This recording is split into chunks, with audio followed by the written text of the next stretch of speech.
Listen to the rhythm of a traditional Mappila song.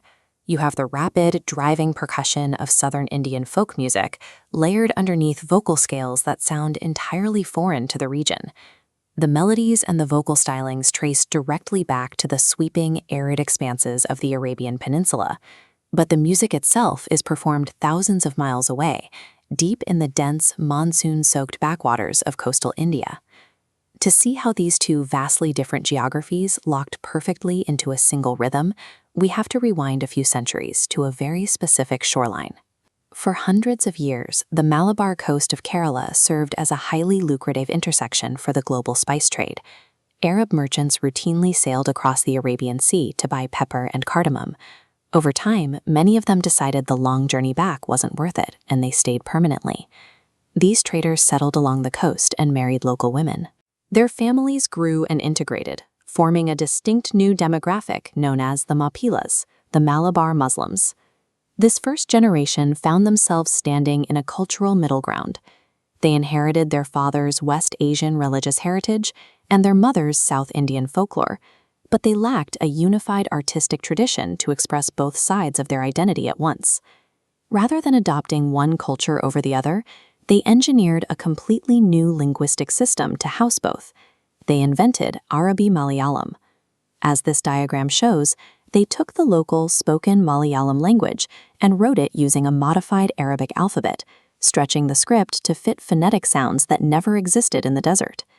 By the 19th century, a scholar and poet named Moinkuti Vaidyar saw the mechanical potential of this hybrid script and used it to structure a highly sophisticated literary art form, Mappila Pattu, or Mappila songs. Vaidyar treated the language like a layered instrument, first pulling Arabic vocabulary for Islamic theology, then weaving Sanskrit and Malayalam to reference local lotus flowers, monsoons, and the Kerala landscape. Finally, layering Persian and Urdu to compare a lover's face to a geometric full moon.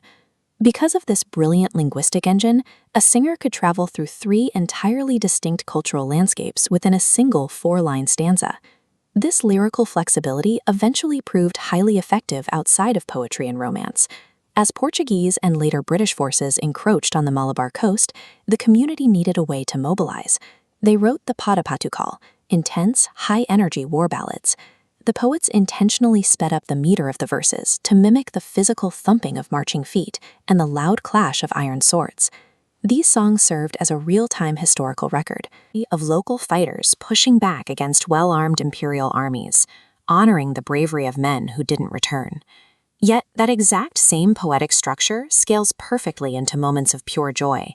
Switch the rhythm and you get Opanana and Mailanchi Pattu, playful, teasing melodies that soundtrack traditional henna nights and village weddings.